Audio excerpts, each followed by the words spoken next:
Eu acho que nós temos dado, como comunidade de historiadores, né, nós temos dado respostas bastante importantes e nos posicionado de uma maneira positivamente incisiva nesse debate.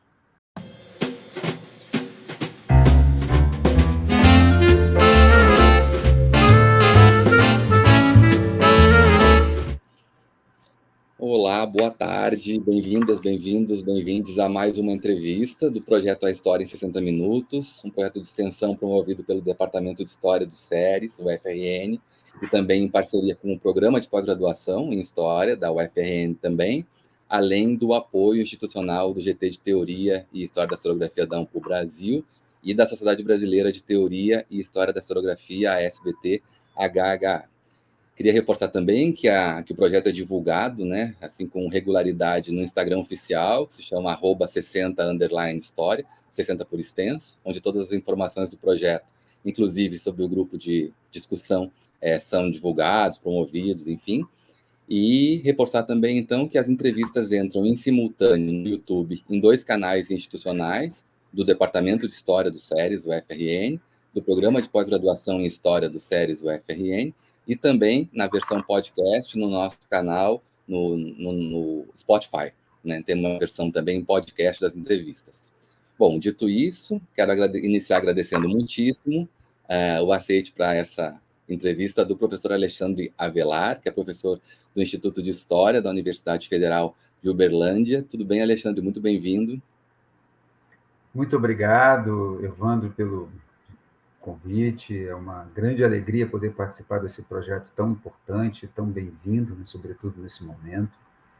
Eu assisti já alguns episódios, algumas entrevistas com alguns colegas, né, um excelente material que está sendo produzido, né, uma memória também disciplinar do nosso campo, de certo modo, né, e é uma honra mesmo poder participar desse projeto. Espero estar à altura dos outros colegas que já passaram por aqui. Nós agradecemos também, Alexandre, agradeço em meu nome, agradeço em nome da equipe do projeto, né, que faz parte aqui, trabalha nessa produção, nessa iniciativa que nós tivemos esse ano, e reforço uma alegria muito grande contar também com a sua presença aqui, né, até por conta das pautas que normalmente fazem parte, estruturam um pouco esse projeto, e que tem relação com temas que né, você vem trabalhando com regularidade nas suas pesquisas nos últimos anos também. Mas, bom, vamos começar, então, por uma pergunta, né, que nós sempre começamos, na verdade, para abrir a discussão de uma forma bastante ampla, né, que depois a gente vai para os pontos mais específicos, mas, assim, é um bom ponto, difícil, eu acho também. Eu sempre me coloco no lugar de quem vai responder essa pergunta, e eu imagino que seja, assim, desafiadora, mas, ao mesmo tempo, é interessante, né, que é pensar o que é a história, né, o que é a história, a historiografia, a escrita da história, nesse século, nesse momento, nesse ano, enfim. Aí a escala você pode ficar à vontade para decidir. A primeira pergunta é essa. Uma pergunta de $1 milhão, né? Uma pergunta importantíssima, fundamental. E logo quando você me faz essa pergunta, Evandro, eu me lembro quase que de imediato de um livro que eu li logo no primeiro período da faculdade. Eu acho que, na realidade, na disciplina de Introdução à História, acho que, na realidade, o primeiro livro mesmo que eu li na universidade, cujo título era exatamente essa pergunta, né? O que é história? Né? É um livrinho, uma capa amarela, do Edward Carr, né, que é um historiador britânico, né, muito ligado às relações internacionais. Ali nos anos 90, quando eu iniciei a graduação, ainda era um livro bastante lido, mas hoje acho que bem menos, né? Pela própria passagem do tempo, o livro se tornou datado em vários aspectos, né? Mas naquele momento ele oferecia um panorama bastante interessante, né, sobre algumas questões a respeito da objetividade, da construção do fato histórico, subjetividade do historiador, né, sobre as fontes. Era um livro que nos causava bastante interesse. Por outro lado, ele nos causava um certo espanto também, porque ingressávamos na universidade na expectativa, né, que logo se mostrou ingênua, né, de estudar os acontecimentos ao longo do tempo. Né? A gente queria, né, compreender melhor os grandes processos históricos, adquirir uma consciência histórica crítica, né?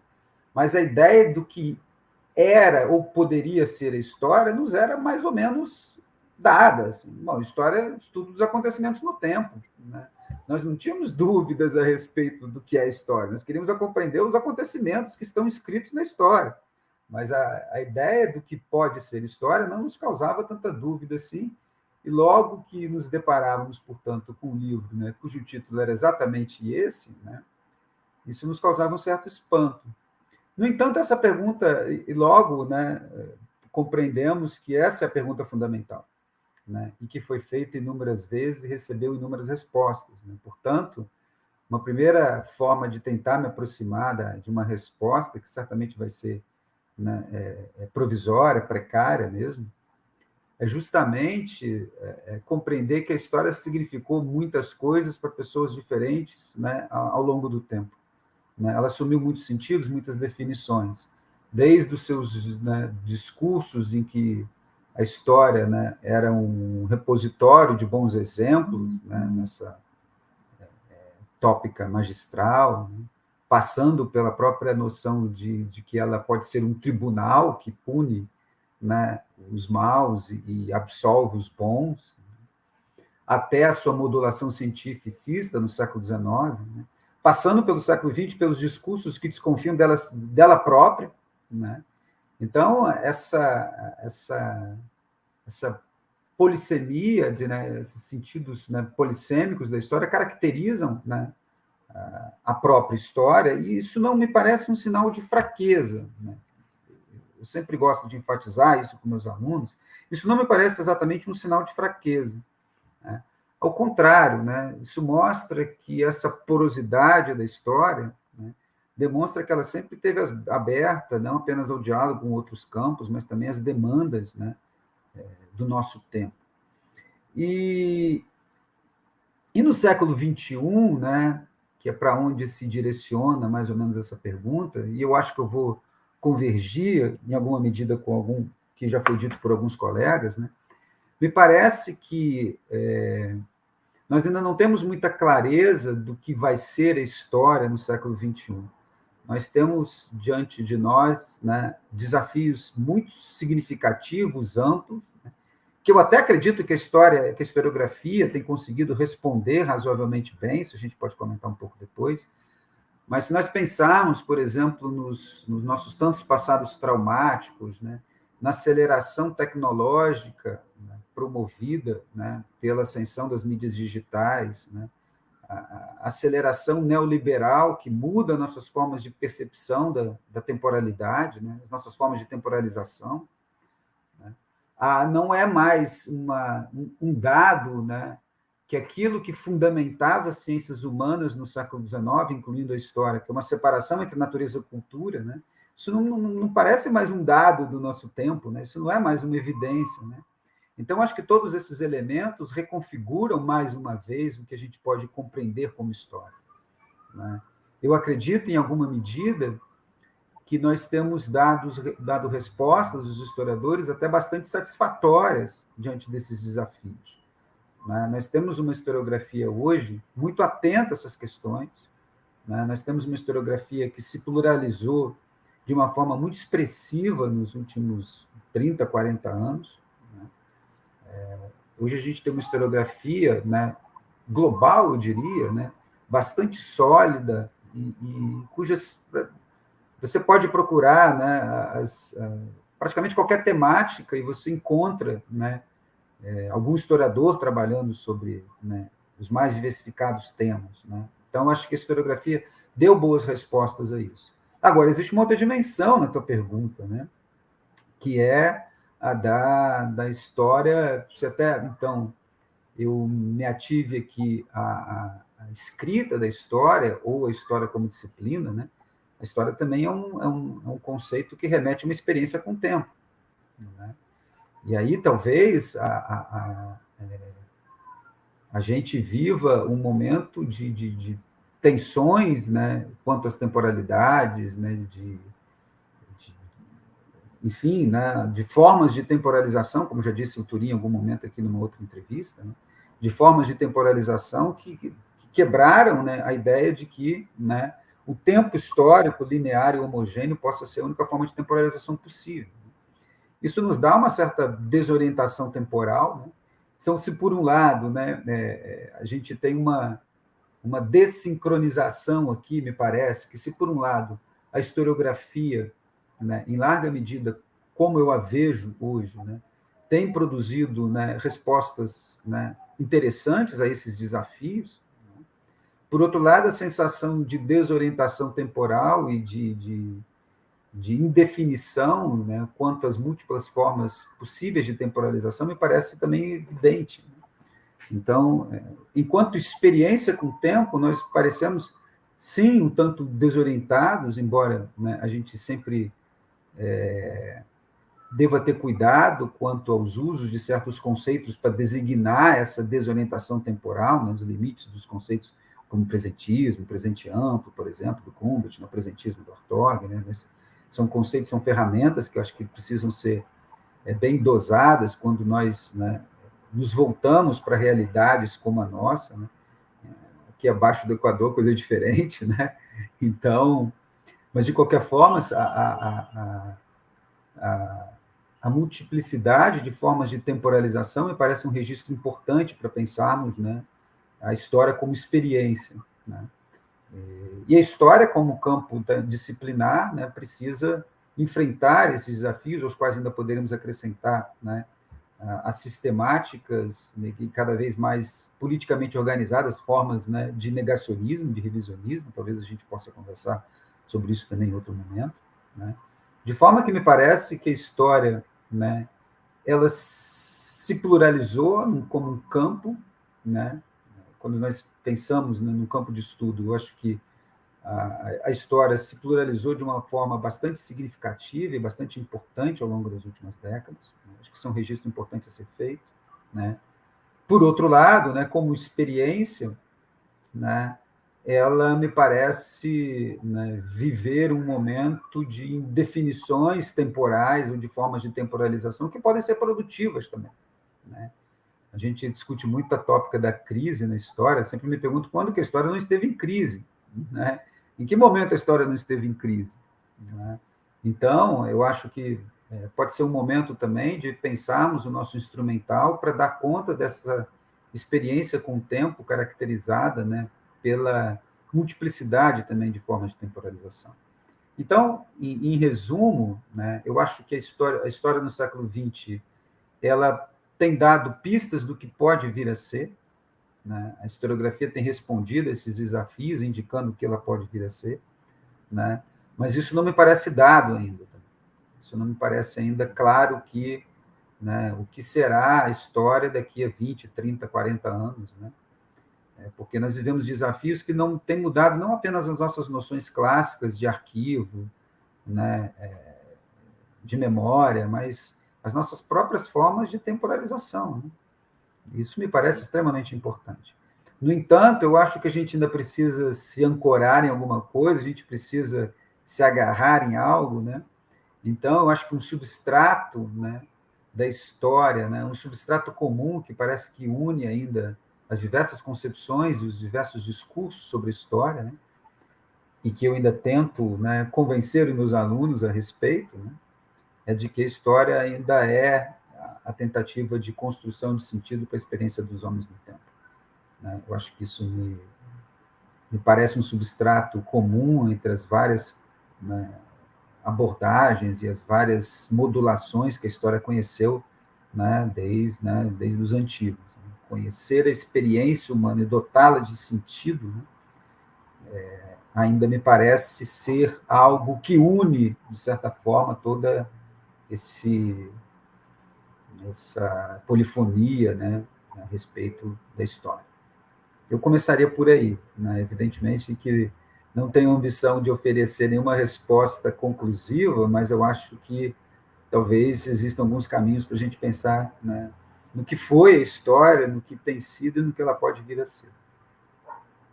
Tá ótimo, um ótimo começo, Alexandre. Até porque o que mais motiva esse projeto é justamente assim não ter nada definitivo assim colocado, mas justamente discutir as ideias, reunir as ideias dos colegas, né? Isso que é o que o mais instigante, eu acho, que se apresenta num projeto como esse.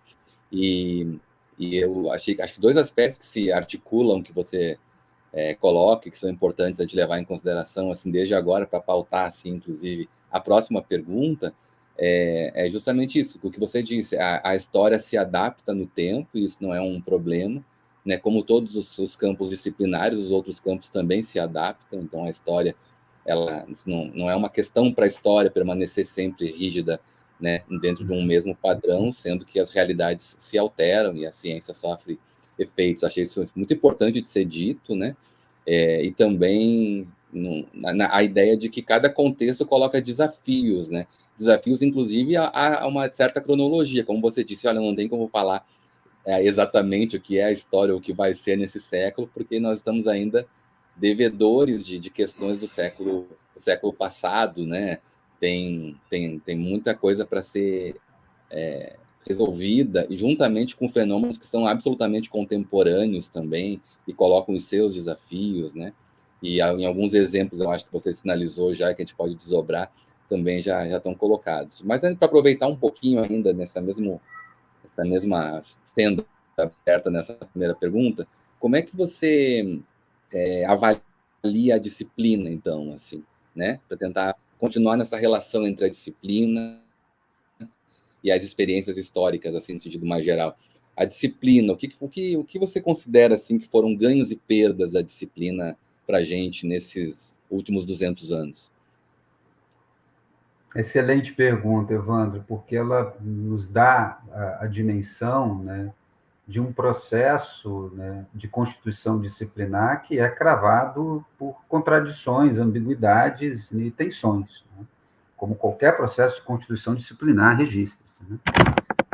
Eu penso que um dos ganhos importantes, né, da disciplinarização da história no século XIX, que me parece, né, em relação ao qual ainda não podemos abrir mão, né, é justamente a constituição desse arcabouço teórico, metodológico, epistemológico, que permitiu, né, uma complexificação do estudo do passado, a partir de registros, né, institucionais importantes também, né, a transformação da história, né, numa disciplina institucional que forma, né, profissionais especializados no estudo do passado, né, me parece que foi extremamente importante para que a gente pudesse tornar esse saber sobre o passado mais complexo, que pudesse colocar outras questões, né, e no espaço, em espaços institucionais dotados de relativa autonomia,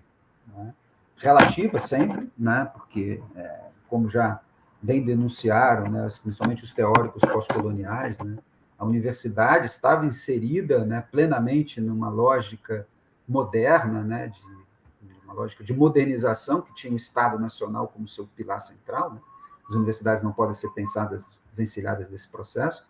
Mas, por outro lado, né, essa relativa autonomia foi suficiente, por exemplo, para, digamos, né, ampliar a secularização da história, né, desvinculá-la cada vez mais das suas relações muito estreitas com as cortes, né, com os discursos oficiais. Né? Então, esse espaço de autonomia também me parece extremamente importante. E é algo que eu tento sempre conversar com os alunos, né, que por mais que nós tenhamos críticas muito justas a serem feitas aos historiadores do século XIX, né, eles nos legaram um método crítico, né, que me parece um ganho do qual nós não podemos abrir mão. Né? Eu acho que esse é o grande ganho, né, o próprio método, o próprio exame rigoroso, né, dos problemas relativos a um saber como o da história. E agora, como qualquer processo disciplinar, né, ele tem as suas perdas, né? E eu destacaria aqui, por exemplo, né, que a história, né, disciplinar deixou de lado todas as outras formas, né, de acesso ao passado que não são mediadas por aquele arcabouço do qual eu falei, né? Todas aquelas formas de acesso, de presença do passado que não eram mediadas pelos métodos dos historiadores foram, né, negligenciados, né, aquelas formas manter contato com o passado, que são corporais, sensitivas, né? Poéticas, retóricas até. Né?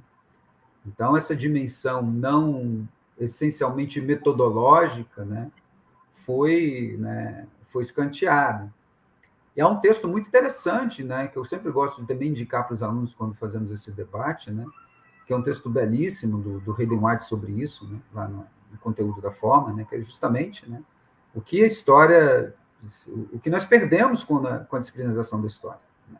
E ele é bastante claro, nós perdemos essas formas não mediadas pelos métodos, né?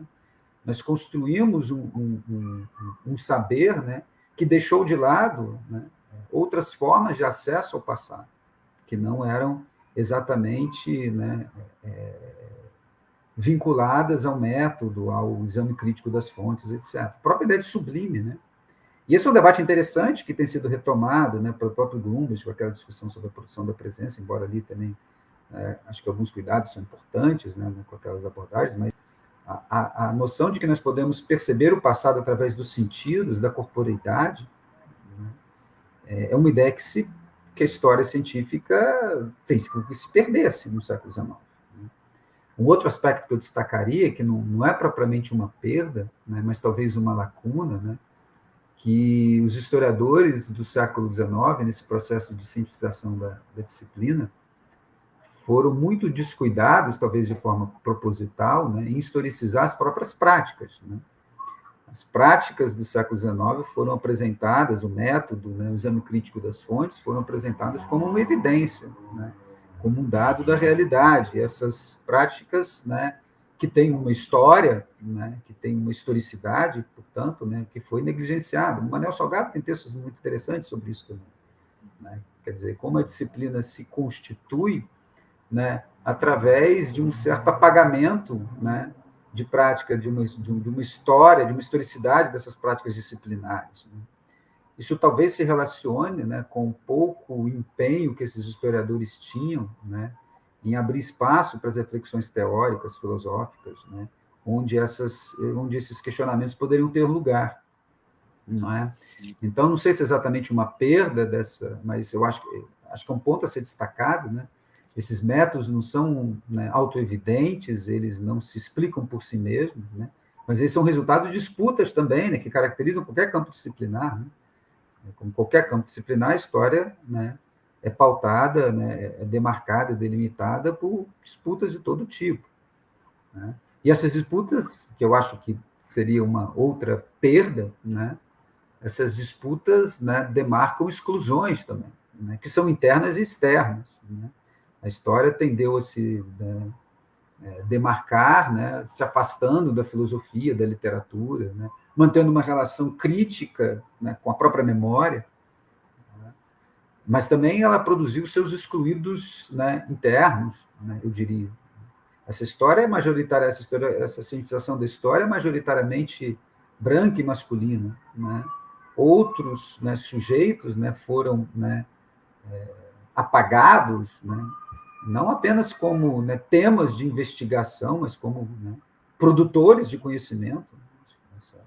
Então, esse discurso da autoridade da história, né, que se afirmava como evidente, né, e com pretensões universalistas, né, acaba produzindo, né, como uma perda, né, o apagamento desses outros sujeitos, dessas outras possibilidades, né, que são hoje, têm sido muito bem, né, enfrentadas, né, pela historiografia mais recente. Né? A gente tem uma pluralização que, fundamentalmente, colocou em xeque esse discurso de autoridade da história, tal como se estabeleceu no século XIX.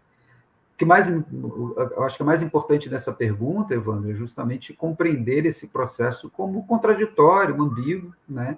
Onde forçosamente, né, ganhamos algumas coisas muito importantes, né, que me parecem até hoje inegociáveis, né, o método crítico, né, o exame rigoroso, né, das fontes, né, mas também, né, proporcionou perdas, algumas que tivemos que tentar recuperá-las ao longo do século XX, do século XXI, né, e que ainda estamos em debate sobre elas. Né. Então, eu acho que a compreensão dessa ambiguidade, desse processo de disciplinarização da história, me parece extremamente importante.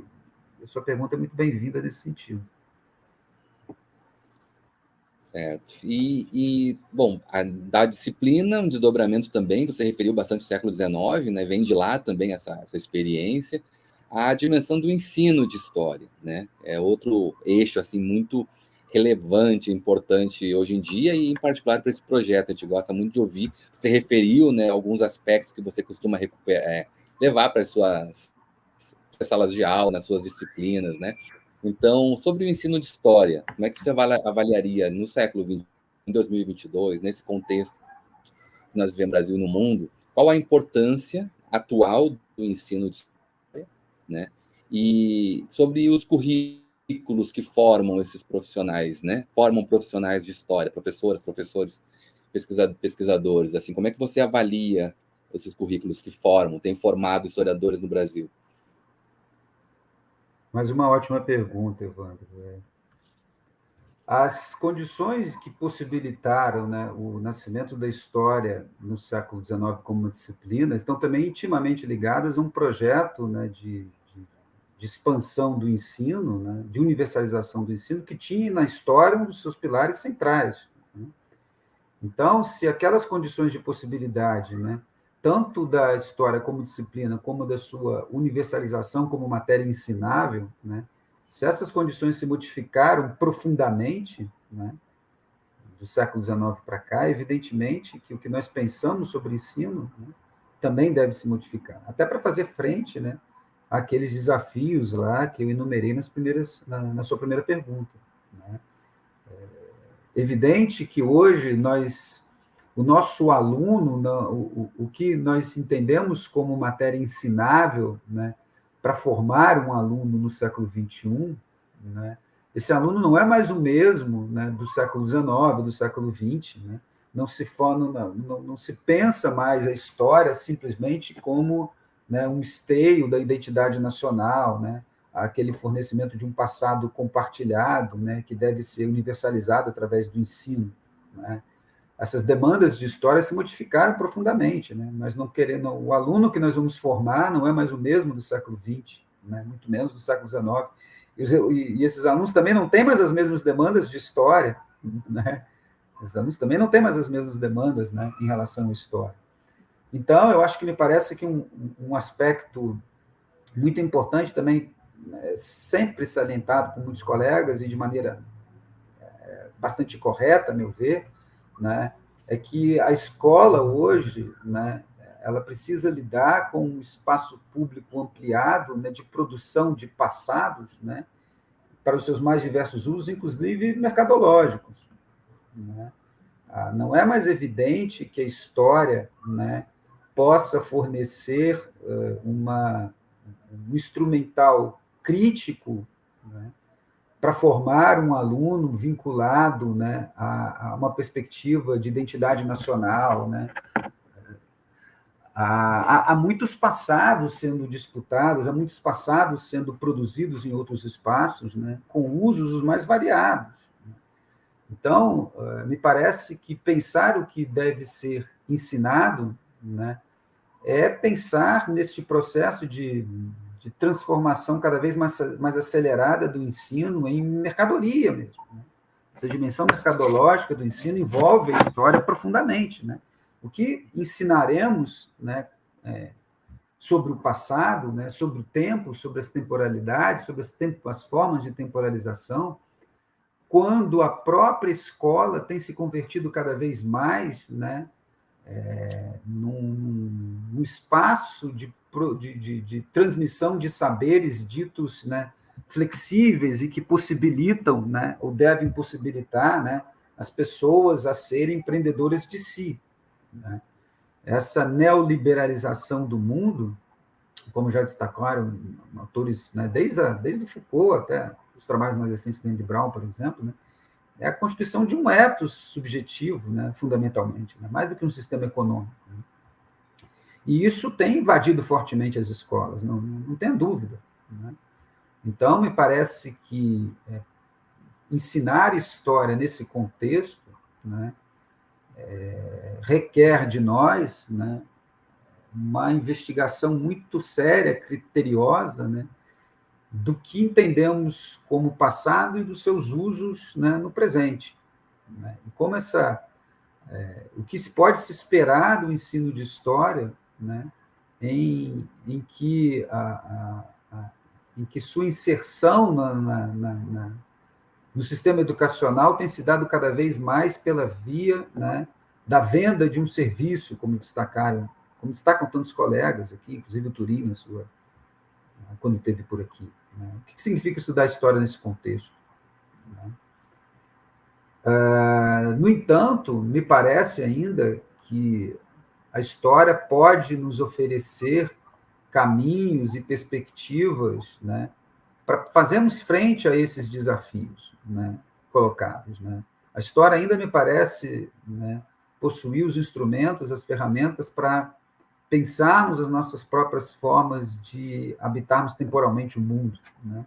As tensões temporais que caracterizam né, a nossa vida cotidiana.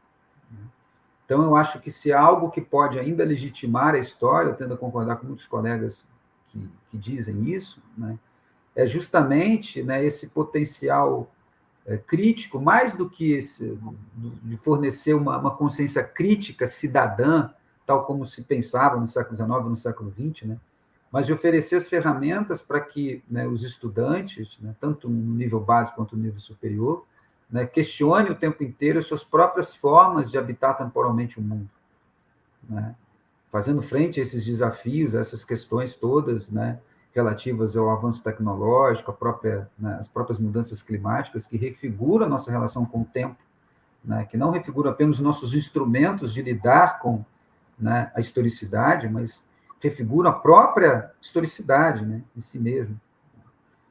E, agora, eu acho também, Evandro, que nós temos avanços também muito importantes, né, nos últimos tempos. Né?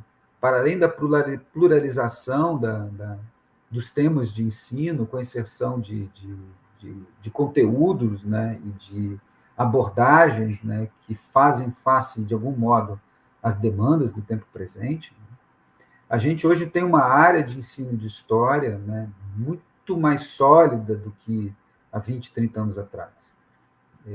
Mais uma vez, me remetendo à minha experiência como estudante de graduação, as minhas disciplinas de licenciatura sequer eram ministradas pelos professores do departamento, né? Mesmo as disciplinas ligadas à metodologia de história eram ministradas pelos professores do departamento de educação, né? Então, hoje, você tem um envolvimento muito maior dos nossos colegas pesquisadores com a área de ensino, né? Tem eventos muito importantes nesse sentido, né?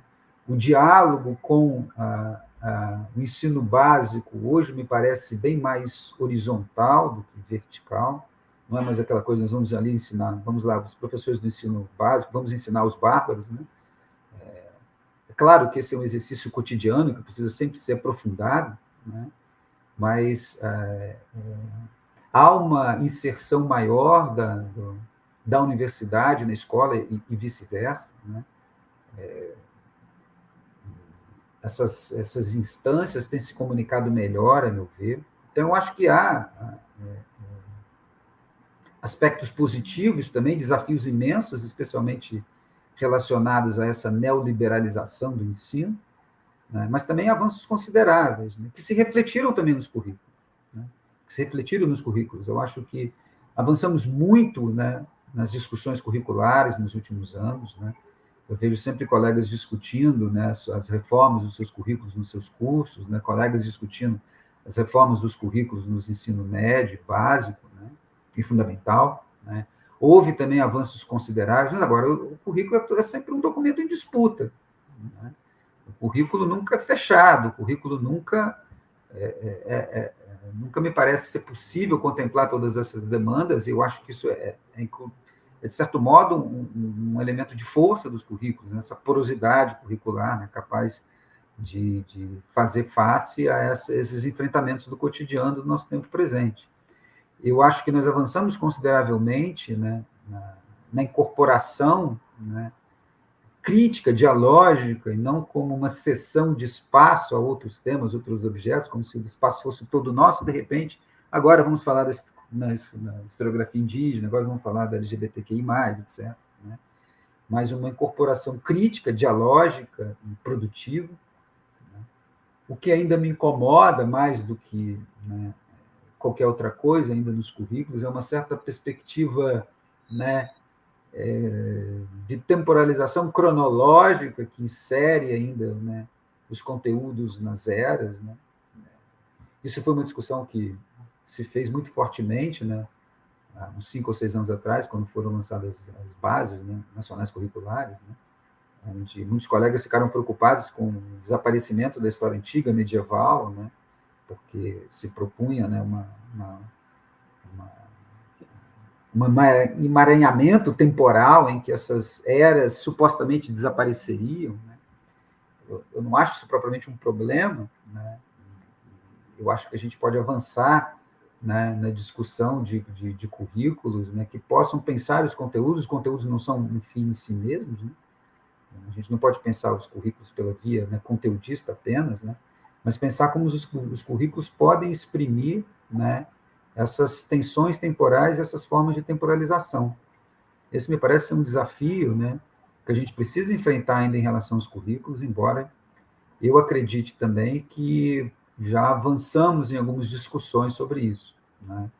Mas me parece que ainda é né, uma lacuna, né? Não sei se o termo é o mais adequado, mas me parece que ainda essa questão de pensar os currículos como formas, né, de expressão de temporalizações e de tensões entre as temporalidades. Né? Eu acho que isso me parece uma dimensão que a gente precisa ainda aprofundar nos nossos debates, embora isso já tenha sido feito. Gostei muito da sua do que você pontuou sobre os currículos agora. É uma discussão que eu gosto muito de fazer também. Acho muito importante pensar essas formas de organização do currículo por outros caminhos. Mas eu não queria perder, Alexandre, o que você trouxe também na resposta, né, sobre os problemas ligados a esse ambiente neoliberal, né, essa produção de subjetividades neoliberais, como você disse, tem afetado a vida de todo mundo, né, em todos os espaços. Eu queria saber a sua opinião sobre a profissionalização, né? Tem uma questão que envolve, de alguma maneira, esses pontos também, né? Esse mundo do mercadológico, né? Da educação entendida como serviço. Acho que tudo está atrelado também, de uma certa maneira, né? Aos mundos do trabalho. Então, eu queria saber a tua opinião pessoal sobre né, o recente reconhecimento por parte do Estado, em termos também legais, jurídicos, né, da profissão de historiador, que aconteceu no ano de 2020 aqui no Brasil, né? É uma ótima questão, né, Evandro, também, mais uma. Né? Eu, pessoalmente, sempre fui a favor da regulamentação. Né? Não por nutrir qualquer ilusão, né, a respeito, né, da edificação de um campo de certas barreiras que deveriam, né, diferenciar a partir de uma regulação por lei o que é boa ou a má história, o que é a história profissional diferenciar daquela praticada pelos diletantes, pelos amadores. Né? Mas eu acho que, primeiro, porque é uma luta geracional, eu acho que isso é importante ser lembrado, né? É uma luta, né, de gerações que ajudaram, tiveram um papel muito relevante na constituição do nosso campo disciplinar no século XX. Né? Eu acho que, de certo modo, prestar um reconhecimento a essa memória do nosso campo. Né? Essa luta foi encampada né, por gerações inteiras de historiadores. Né? Uma das primeiras coisas que nós discutimos, de novo, uma experiência como estudante de graduação, né? Uma das primeiras coisas que nós discutimos lá em 1994, quando iniciei a graduação, foi justamente a regulamentação. Aquilo já era um tema, né, que movimentava os historiadores. Então, eu acho que, né, em primeiro lugar, eu gosto sempre de destacar que esse é um registro da memória disciplinar do nosso campo, essa batalha pela regulamentação. Né? E segundo, né, pensando numa dimensão mais pragmática, que talvez talvez seja que me faça ser favorável, né, ao projeto e à posterior regulamentação, é justamente, né, a possibilidade de criação de espaços de atuação para os nossos estudantes. Né? Para nós que estamos mais ou menos estabelecidos, né, em termos de carreira profissional, né, A regulamentação não muda absolutamente nada, né? Mas uma ampliação das possibilidades de atuação dos nossos estudantes, né? Para além do ensino, embora, né, esse campo ainda seja diminuto, né? Mas a simples possibilidade de haver, né, outros postos de trabalho para esses estudantes que a regulamentação pode proporcionar, né? Isso me leva, né, a apoiar desde sempre, né?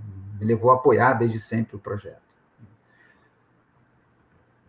Um outro aspecto, né, se relaciona justamente com o tópico que você levantou sobre, né, o que significa ensinar história no mundo neoliberal, né, na, na transformação cada vez mais neoliberal do self. Né? Acho que a gente pode também pensar o lugar da profissão neste mercado de passados que prolifera por aí. Né? Então, é porque é bastante curioso, né? E é um desafio. E talvez a gente não tenha condições ainda de projetar, né, os cenários futuros, porque isso está em constante disputa e movimento. Né? Mas a lei, né, a regulamentação de qualquer, né, campo de atuação, né, se dá a partir de normativas e de princípios, né, de uma lógica de um certo mundo do trabalho que, né, se não desapareceu, se reconfigurou imensamente nos últimos 40, 50 anos. Né? Então, a gente está regulamentando uma profissão a partir de uma lógica de um mundo do trabalho que talvez não exista mais. Né? Não que o mundo do trabalho tenha se desaparecido, mas talvez, né, ele tenha se reconfigurado de tal maneira, né, que uma lei que regulamente uma profissão, né, dentro daqueles marcos, né, talvez possa, né, encontrar desafios muito grandes no futuro. O que significa, portanto, uma profissão de um historiador regulamentada, né, num espaço, né, no espaço público, em que diversas concepções de passado, diversos usos do passado, incluindo os usos mercadológicos, né, estão em disputa o tempo inteiro. Né? O que fará um historiador regulamentado, né, nesse espaço? Né? Quais serão as suas efetivas formas de atuação, para além da ocupação de um simples de um posto de trabalho, que evidentemente é extremamente importante. Né? O que esperar da profissão de historiador, né, de um historiador regulamentado, né, em um cenário de neoliberalização da vida, de neoliberalização da educação e da produção mercadológica incessante de passados, né? Ou de culturas do passado, se a gente quiser usar um termo bastante caro, um colega nosso, Nicolás. Né? Então, eu acho que são questões que a profissão coloca, né, que a regulamentação coloca. Insisto, né, eu acho que ela é importante, né, pela possibilidade de abrir postos de trabalho para os nossos, né, alunos, mas ela também coloca desafios muito sérios. Né? O que será o historiador, né, regulamentado, o que se espera de um historiador regulamentado, né, em uma lógica mercadológica de produção de passados, né, que, né, nem sempre se orienta pelas premissas de uma história, de uma consciência histórica crítica, tal como pensávamos no século XIX, no século XX. Então, acho que são muitos desafios para os quais a gente ainda não tem nada senão cenários provisórios e perspectivas, mas que eu acho que em algum momento o debate, que em algum momento a regulamentação da profissão de historiador vai colocar, né, como um ponto de discussão denso. Muito boa resposta, porque levanta essas questões, aponta para essas questões e faz a gente pensar. Achei muito, muito boa a sua resposta, Alexandre. E nesse mesmo caminho, assim, eu queria aproveitar também agora esse momento, né, porque você tem textos importantes que envolvem um outro tema, que também dialoga com a questão da profissionalização, com a atuação de profissionais de história em diferentes espaços, entre eles aquilo que a gente generaliza chamando de espaço público, né, a arena pública, enfim. Então, né, você tem um texto importante publicado na revista Cult, em 2020, com a professora Patrícia Valim, né, que se analisava já para depois um outro texto importante que abriu o dossiê, né, um texto de abertura do dossiê sobre o tema do negacionismo na Revista Brasileira de História. Então, levando em consideração, né, essa sua reflexão, né, sobre os negacionismos e sobre esse problema que se apresenta sobre diversas chaves aí, né, da pós-verdade, enfim, dos diferentes negacionismos históricos, científicos, enfim.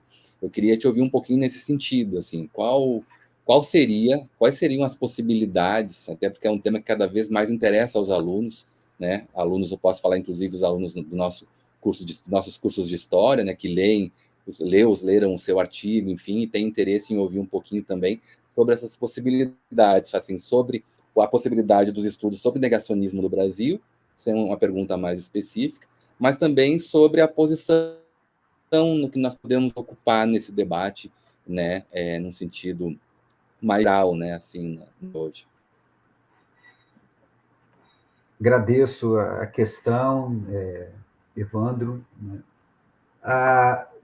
Eu acho que nós temos dado, como comunidade de historiadores, né, nós temos dado respostas bastante importantes e nos posicionado de uma maneira positivamente incisiva nesse debate. Eu sou bastante, né, otimista em relação a esse aspecto, né? A gente teve uma série de eventos que foram potencializados, evidentemente, pela condição pandêmica, né, que potencializou não apenas a própria reflexão sobre o negacionismo em si, que nós vivemos uma avalanche de negacionismos durante a pandemia, mas potencializou também, né, em termos, né, da divulgação dos nossos eventos, etc. Você mencionou o nosso dossiê organizado pela Revista Brasileira de História, né, em que, juntamente com a Patrícia Valim e o professor Berber Beveneige, da Universidade de Ghent, né, eu fui um dos organizadores. Esse dossiê foi precedido, né, de uma série de eventos, né, convocados pela ANPU, pela Associação e pela Revista Brasileira de História, né. A gente recebeu vários convidados para debater esse tema, né, e que deu uma mostra, assim, né, esses eventos deram uma mostra, assim, da vitalidade dos debates nas ciências humanas no Brasil em geral, né. A gente convidou pesquisadores oriundos de vários campos, né, todas fazendo uma divulgação. Todas essas lives estão disponíveis no canal da ANPU, né, lives de divulgação desse dossiê. Algumas delas foram, né, invadidas por negacionistas, né, o que mostra que nós tivemos uma boa repercussão, né. Então, eu acho que eu vejo com otimismo, né, isso que nós podemos, talvez, chamar de campo de estudos sobre o negacionismo no Brasil, que tem já os seus, né, autores importantes, né, anteriores, né. O professor Luiz Edmundo, da Universidade Federal Rural do Rio de Janeiro, por exemplo, já tem uma atuação, né, nesses estudos. E, então, em termos do alargamento do nosso campo reflexivo sobre os estudos a respeito do negacionismo no Brasil, eu vejo, como te disse, com otimismo. Eu acho que a gente avançou bastante, produziu muita coisa interessante, né. Os nossos historiadores têm se posicionado, têm ocupado essa arena pública, né, complexificando o tema e, sobretudo, tendo um papel muito importante, né, na delimitação daquilo que nós conhecíamos como negacionismo, né, há 30, 40 anos atrás, do que conhecemos como negacionismo hoje, né, chamando atenção para as peculiaridades de cada momento, mas, sobretudo, chamando atenção para os vínculos, né, evidentes e cada vez mais estreitos com, né, a ascensão de um projeto de extrema-direita no mundo afora, embora o negacionismo não se restrinja à direita, mas ele foi muito bem instrumentalizado pela direita. Aquilo que Patrícia Valim e eu tentamos demonstrar naquele artigo da CUT é justamente que, né, nesse movimento de ascensão de projetos, né, autoritários no mundo afora, o negacionismo se tornou não mais apenas um expediente político, mas como uma razão de ser da própria política. Isso é que nós chamamos de governamentalidade negacionista, a própria condução da vida política, né, como uma forma, né, sistemática de negação, que, ao fim e ao cabo, né, significa a destruição das instituições, né, que consolidaram o pacto social moderno, tal como conhecemos mais ou menos desde o século XVIII, né. Agora, num outro plano, que eu gostaria de apontar algumas questões, Evandro, se você me permite, assim, num plano mais amplo, né, e que escapa, né, ao controle, obviamente, dos historiadores, né, num espaço público mais amplo, né, midiático mesmo, eu acho que ainda proliferam alguns mal entendidos, alguns problemas e algumas simplificações que podem acarretar problemas para a gente quando pensamos as nossas formas de atuação diante dos negacionismos. Né? Por exemplo, né, é ainda bastante comum, né, a associação entre negacionismo e uma ausência de letramento científico. Né? As pessoas acreditam nas mentiras porque desconhecem a ciência. Né? Então, no nosso caso, se as pessoas conhecerem melhor a história, né, não serão negacionistas. Né? Se conhecerem melhor o que foi a ditadura, não vão ficar dizendo por aí que a ditadura não existiu, que ela deve voltar. Né? Isso é uma certa ingenuidade, para ser bem direto. Né? O negacionismo, embora evidente que nas suas múltiplas manifestações, né, o desconhecimento ou a ignorância em relação a como funciona a ciência seja uma tópica, né, mas o negacionismo não é um problema cognitivo. Né? O negacionismo é fundamentalmente um problema político, né, associado a a ascensão dessas direitas no mundo afora. Né? Portanto, né, não será, não resolveremos o problema do negacionismo, se é que resolveremos, simplesmente com mais ciência. Né? A gente nunca teve tanta ciência. Né? A gente nunca teve tanta ciência. A produção científica no mundo nunca teve, né, tão sólida. No entanto, os negacionismos avançam. Porque o problema não está exatamente aí. Né? E até porque, Evandro, não me parece também correto, né, dizer que os negacionistas são anticiência por excelência. Né? Eu estou falando dos negacionistas, daquilo que nós chamamos, né, que a Patrícia principalmente gosta de usar, né, os negacionistas profissionais, né? Aqueles que, né, fazem do negacionismo, né, o modo de existência da vida política contemporânea em muitos lugares. Não se trata propriamente de uma concepção, né, anti-ciência. Não é comum, não é raro, perdão, né, você ver, né, muitos negacionistas mobilizando, né, pressupostos da ciência, como a dúvida, né, e em vários aspectos eles são hipercríticos. Né? Levam a dúvida, né, que não é metódica, evidentemente, né, ao paroxismo. E a ciência é mobilizada a partir, né, de uma mistura, né, que tem funcionado entre uma ou outra pincelada de ciência aqui, né, um pouco de teoria conspiratória ali, e um pouco daquilo que alguns autores chamam de uma epistemologia, né, uma certa, né, prevalência dos sentidos, né? Eu estive lá, eu presenciei, né? Eu pude ver. Né? Então, se é que nós podemos chamar isso de uma epistemologia negacionista, né? Ela não necessariamente é anticientífica. Inclusive, é muito comum ver, né, em vários textos negacionistas, né, a referência claramente deturpada, não se trata, né, de afirmar o contrário, né, claramente deturpada, distorcida, enviesada, de textos científicos, de artigos.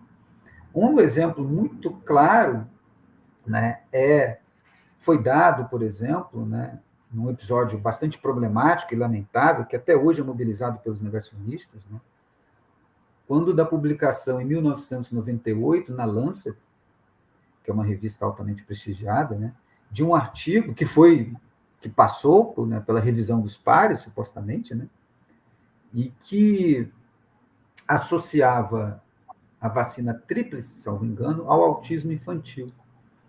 Né? Esse texto foi imediatamente refutado por vários outros especialistas, né, que mostraram suas fragilidades, né, metodológicas e conceituais, examinaram uma amostra muito pequena de crianças, enfim. Né? Mas foi publicado na Lancet. Né? E até hoje o movimento anti-vacina, né, se vale desse texto, embora ele nem esteja mais nas páginas da revista, né? Nem esteja nem mais, você não consegue encontrar mais no site da Lancet, por exemplo. Que foi um outro problema também, porque a Lancet só tirou esse artigo do ar, né, 14 anos depois. Né? Então, até hoje, né, esse artigo é mobilizado. Olha, não, nós temos evidências científicas, afinal de contas. Né? Então, não é propriamente um movimento, né, anti-ciência, mas talvez, né, os negacionistas preconizem aquilo que alguns autores vêm chamando de out-science, né, uma ciência alternativa, né, que não é prova que talvez possa ser melhor entendida, né, como a transgressão, né, distorcida, evidentemente, enviesada da ciência tal como conhecemos. Né? Então, qualificar o movimento negacionista como anticientificista por excelência me parece um problema. Como também é um problema, né, uma outra leitura que associa muitas vezes os negacionistas, né, a um certo clima pós-moderno e desconstrucionista que teria animado a filosofia da ciência, né, e a própria história, né, afinal de contas, né, para muitos, eu já vi colegas, né, apontando isso, né, a diluição, né, das fronteiras entre a verdade e a ficção, né, que teriam sido supostamente promovidos pelas várias filosofias desconstrucionistas e pelo dito pós-modernismo, seja lá o que isso for, né, teria aberto as portas para os negacionistas. Né? Afinal de contas, se tudo pode ser dito, por que não, né, os negacionistas, né, se expressarem? No entanto, né, isso me parece frágil quando você vai ler os próprios negacionistas. Né? Eles não fazem nenhuma reivindicação de que o que eles dizem é apenas mais uma opinião, mais uma verdade possível. Não, o que eles dizem é a verdade. Né? Você vai ler, eu estou agora, né, com a deliciosa tarefa, né, de ler, né, tarefa que eu coloquei para mim mesmo, né, de ler 2.000 páginas de textos do Robert Faurisson, um dos mais famosos negacionistas franceses. Né? Ele mesmo organizou um volume dos seus, né, escritos revisionistas, né? É sempre importante, né, que eles se chamam de revisionistas, jamais de negacionistas. Negacionismo é um termo do Henri Rousseau, é um neologismo, né? Criado pelo Henri Rousseau, historiador. Então, ali não há qualquer reivindicação do que está sendo dito seja mais uma verdade possível, em meio a tantas outras que podem ser acessadas, né, por todo mundo. Não, ali é a verdade. Eu posso provar que, através do método historiográfico, do exame de fontes, eu posso provar que o Holocausto não ocorreu. Né? Portanto, ali não tem reivindicação de uma verdade alternativa, da expressão de uma opinião. Né? Então, lidar com os negacionistas significa também compreender que eles tentam, de modo distorcido, enviesado, mobilizar o método histórico, né? Mobilizar o método científico. Isso nos coloca questões. Né? Nas minhas pesquisas mais recentes sobre negacionismo, estou tentando me deslocar para a teoria da história e tento me perguntar que problemas que o negacionismo coloca para a teoria da história. Né? E a começar pela própria noção de verdade. A nossa noção de verdade é contingencial. Né? Aquilo que a Hannah Arendt, em algum momento, chamou de verdade de fato. Né? Não deixa de ser mais ou menos verdade por isso, né? Mas é diferente da verdade, de quando associamos a uma verdade do tipo, né, daquela existente na trigonometria. Né? A soma dos ângulos de um triângulo é 180 graus e você não consegue imaginar algo diferente disso. Né? Não, nós poderíamos ter imaginado um mundo sem holocausto. Né? Um mundo sem holocausto poderia ter acontecido. Né? Então, a dimensão contingencial da nossa verdade, né, é um problema que nós devemos enfrentar e que talvez, né, possamos voltar a ele, né, por pressão dos tempos negacionistas que vivemos. Né? Então, é um outro ponto também, né, porque associamos quase sempre o negacionismo ao discurso de crise da verdade. Né? Há um texto muito interessante do Steve Chapin, que é um historiador da ciência norte-americano, né, que tem um livro sobre história social da verdade, um livro muito interessante, né, e que publicou recentemente, na verdade foi traduzido um texto aqui em 2020, né, em que ele se questiona do que nós estamos falando exatamente quando falamos de uma crise da verdade, tal como propalada nos meios de comunicação para se referir ao negacionismo. Não é toda a verdade que está em crise, não é toda a verdade que está sendo disputada. Né? Ninguém está disputando a lei da gravidade, né? Ninguém está negando, né, a velocidade da luz. Né? Nenhum historiador está preocupado com o negacionismo a respeito da estrutura administrativa do governo geral da colônia. Né? Esses são temas que não geram efeitos políticos capazes de mobilizar os conflitos no presente, né? De gerar conflitos no presente. Então, o que nós estamos chamando quando qualificamos de crise da verdade? Né? Não é uma crise de toda a verdade, não é uma crise de toda a ciência, né? Mas me parece que o negacionismo é um sintoma de uma crise, né, institucional profunda, né? E que os negacionistas têm sabido responder em algum modo. Como diz o Rodrigo Nunes, num texto que eu gosto muito, que foi publicado na Piauí sobre negacionismo, né? Se os negacionistas de extrema-direita têm conseguido mobilizar as paixões antissistêmicas, né, e os sentimentos antissistêmicos, é porque eles existem. Né? E os negacionistas estão, de alguma forma, oferecendo resposta para demandas, para angústias, para preocupações que são reais. Né? E talvez mais do que uma crise da ciência, nós possamos falar de uma crise da mediação, dos mediadores. Né? Aquele pacto que parecia, né, conferir legitimidade social aos cientistas, né, tal como pensávamos na ciência moderna, talvez isso tenha se rompido por uma crise institucional mais ampla. Né? O capitalismo neoliberal não deu resposta para muitas dessas angústias. E o Steve Schaff, nesse texto, né, destaca, né, como que, ao longo dos últimos 40, 50, 60 anos, a ciência, né, se associou cada vez mais ao Estado. E como uma desconfiança em relação à ciência é um desdobramento de uma desconfiança em relação ao Estado. Né? E a governos, né, que não conseguiram dar respostas a angústias que são reais. Né? As transformações climáticas, né? A violência urbana, as promessas não realizadas do capitalismo. De algum modo, né, os negacionistas têm tentado responder, né, por fuga, né, mas não apenas por isso. Eu acho que o negacionismo tem uma visão futurista que a gente precisa também, né, tentar compreender, né, ainda que sejam, né, reativas ou que preconizem, no caso dos negacionismos históricos, uma volta a um certo passado idealizado, né, negado em larga medida, em vários seus aspectos, mas idealizado em tantos outros. Né? Então, acho que combater isso me passa por uma politização desse fenômeno, sobretudo, né? Demonstrar claramente os laços, né, intrínsecos entre o negacionismo e, né, a ascensão dessa extrema-direita. Né? Eu acho que isso também passa, na meu ver, eu estou me prolongando um pouco, mas é um tema que eu gosto de falar bastante, né? Eu acho que também nós precisamos compreender melhor o funcionamento da dinâmica do mundo digital, né? Não apenas para compreender como essas informações circulam nesses meios, mas pela própria formação dos nichos, né, que possibilitam, né, a difusão desses negacionismos. Isso me parece um aspecto importante. Sou um pouco reticente, né, pessoalmente falando, quanto, né, à possibilidade de legislar responsabilização criminal de negacionistas. Né? Eu acho que temos vários problemas aí. Né? Acho que é sempre um problema legislar sobre o passado. Né? Sempre um problema legislar sobre o passado. Talvez agora, né, uma lei sobre o negacionista venha, né, a calhar, né, aos nossos propósitos, mas futuramente nós não sabemos que porta pode ser aberta com isso.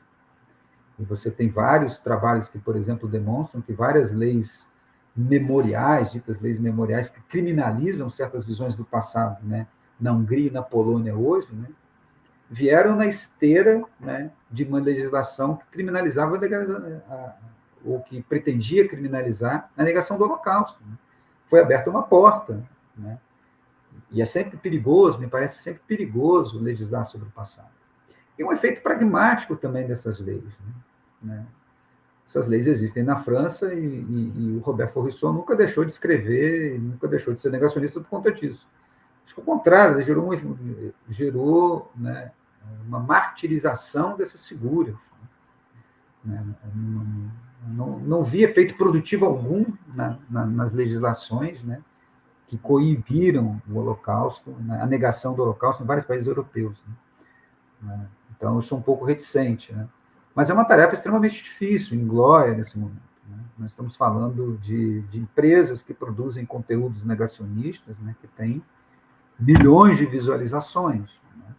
Então, é uma tarefa bastante inglória, mas que eu percebo uma atuação bastante incisiva dos historiadores, a gente tem se envolvido nesses debates, eu acho que, né, temos conseguido, dentro das nossas, né, limitações quanto ao nosso alcance, né, mobilizar estudantes, mobilizar, né, protagonizando esses debates, né, esses problemas, né, que eu elenquei aqui, eles se inserem no espaço público um pouco mais amplo, do qual a gente precisa participar, mas que a gente não tem todo, né, um controle evidente, né, mas que eu acho que são problemas que precisamos pensar sobre o negacionismo para que a gente possa, né, combatê-los com as melhores armas possíveis, né? Então, sair um pouco de certas simplificações, de certos sensos comuns associados ao negacionismo.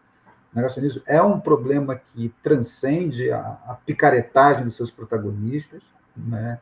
A má-fé dos seus protagonistas, né? O mau uso das ciências para os seus protagonistas, né? Eu acho que os negacionistas agem, né? Os negacionistas têm projeto de futuro, né? E os negacionistas colocam problemas, né, concretos para a agenda de pesquisa dos historiadores. Excelente, excelente resposta. Enquanto você falava, eu fiquei pensando, gente, eu tenho que fazer uma entrevista só sobre esse tema com o Alexandre, porque, ou Você enfim, convoca, eu já disse. um outro formato, enfim, mas de qualquer forma, nossa, você desmistifica muito vários, como você disse, alguns sensos comuns, assim, do debate sobre o negacionismo, né, e aponta para um tema que eu acho muito rico, que é o tema dos afetos mesmo, que mobilizam socialmente, né, grupos imensos de pessoas a atuarem, a se encontrarem nesse tipo de discurso, né? Eu acho que isso é algo que a gente precisa pensar muito, né? O que É que... uma economia psíquica aí que a gente precisa também compreender, né? As Exatamente. pessoas estão propensas a aceitarem como verdades aquilo que, né, se coaduna mais com suas visões de mundo, né? Os Exato. negacionistas soubem explorar isso bem, mas isso não quer dizer que essas angústias, né, sejam meramente psíquicas, né? Elas estão Exatamente. no mundo, né, também. Elas têm dimensões históricas, como você mostrou na sua resposta, né? Profundas dimensões históricas, né? Frustrações históricas e assim por diante, né? Mas, bom, como o nosso tempo já está avançadinho aqui, eu continuaria ouvindo você falar sobre negacionismo por muito tempo ainda, mas como o tempo está acabando, eu quero colocar uma última questão também, que é importante para esse projeto. Normalmente, nas discussões também do grupo de discussão, retornam, porque é algo que mobiliza, chama a atenção dos estudantes, são majoritariamente estudantes que fazem parte do grupo de discussão, não só de história, tem estudantes de outros cursos também. E a pergunta, ela vai no seguinte sentido: como é que você acha, depois de tudo isso, né, que nós pensamos aqui, ou melhor, que você trouxe para a gente pensar nessa entrevista, como é que você acha que o tempo histórico está fazendo parte, atravessa hoje a vida das pessoas, né? Ainda, como você colocou na resposta inicial, né? Ainda faz parte da vida das pessoas, porque faz, né? Você sinalizou para isso. E, e pessoalmente, no sentido mais, como é que a história faz parte ou compõe ou interfere diretamente na sua vida particular, pessoal, como cidadão, como sujeito, enfim. Puxa, né?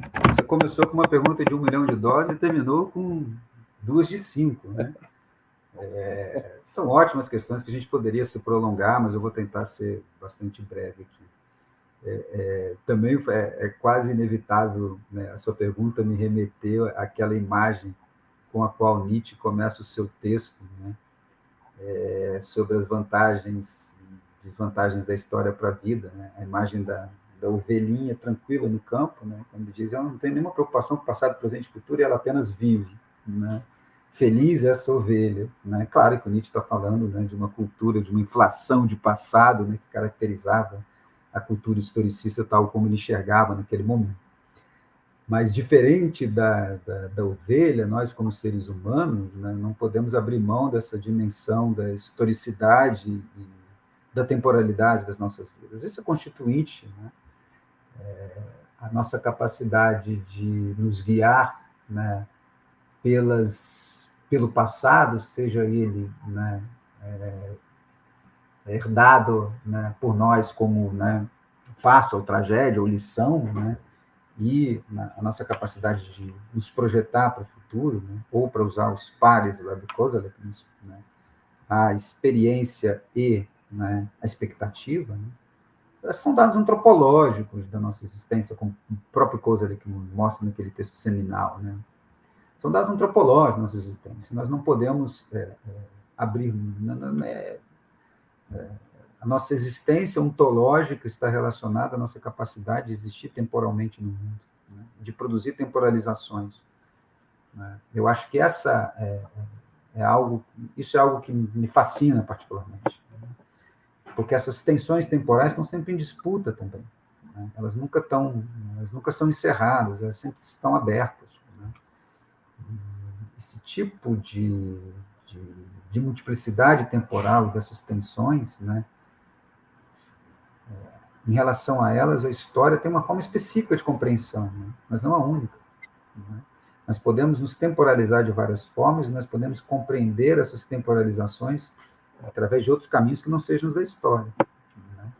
Mas são essas tensões que, particularmente para mim, né, me provocam, né, e é evidente, né, que estou falando exclusivamente por mim, né, como a pergunta sugere, né, me provocam essa inquietação, né, incessante que me faz ser historiador, Essas tensões temporais, essas formas, né, sempre tensionadas de estar no mundo, né, e as refigurações que essas formas de temporalização conhecem ao longo do tempo, né, isso me faz ser historiador, isso me garante a inquietude que, para mim, né, me mobiliza no meu trabalho de historiador. Então, para além da dimensão antropológica né, da nossa inevitabilidade de lidar com o passado, presente e futuro, né, ao contrário da feliz ovelhinha, que não tem que pensar nada disso, né, nós precisamos pensar nisso o tempo inteiro, somos instados a pensar nisso o tempo inteiro, mas essa multiplicidade de temporalizações possíveis, as suas formas de refiguração, de reconfiguração ao longo do tempo, me produzem, né, uma inquietude que, para mim, né, dá o sentido de ser historiador, né? Evidentemente que, né, a história não é a única forma de operar com essas temporalizações e nem de dar sentido a elas, né? Nós não somos os donos do passado, né? Nós não temos o monopólio do passado, mas eu acho que a história ainda nos oferece, né, bons instrumentos heurísticos, epistemológicos, né, para a compreensão dessas multiplicidades, dessas formas de temporalização e de habitar temporalmente o mundo, enfim, dessas políticas do tempo, para usar os termos de alguns colegas que têm pensado, né, como as próprias distinções entre passado, presente e futuro não são dadas, né, não são uma evidência em si, são resultado de uma operação intelectual e política também, né?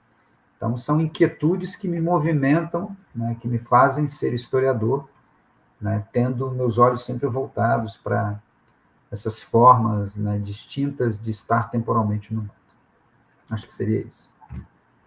Ótimo, muito bom mesmo. Alexandre, foi excelente a entrevista. Eu quero novamente agradecer muitíssimo mesmo por você ter aceitado, por estar aqui disponível nesse momento, né, enriquecendo muito esse projeto. Espero ter a oportunidade de te ouvir e encontrar em outras oportunidades também. E, enfim, reforçar também o agradecimento, como eu disse, em meu nome, em nome da equipe do projeto, do grupo de discussão também, que depois vai trocar ideias com as tuas ideias, que é sempre um momento bacana também. Muito obrigado mesmo, foi excelente. Muito obrigado. Imagina, Evandro, eu que agradeço a oportunidade, foi um grande prazer bater esse papo com você, né? Eu tentei ser o mais, né, o menos hermético possível, o mais acessível, para que esse material possa ter uma circulação para públicos, né, que não sejam compostos apenas por especialistas. Então, foi uma oportunidade, né, muito gratificante, eu fico muito feliz de ter podido conversar, bater esse papo com você. Vida longa o projeto. Estamos aí para novas conversas, novos papos. Ok, maravilha. Muito obrigado. Foi realmente excelente. Bom, então é isso, né? Agradeço a quem assistiu, quem vai assistir no futuro, porque as entrevistas ficam disponíveis nos canais do YouTube e do Spotify, né? E quem vai assistir, quem vai ouvir, enfim. E nós voltamos, então, com esse projeto na próxima sexta-feira, dia que entram as entrevistas nos canais, às 17 horas, com mais uma da série, tá bom? Muito obrigado, até a próxima. Tchau, tchau.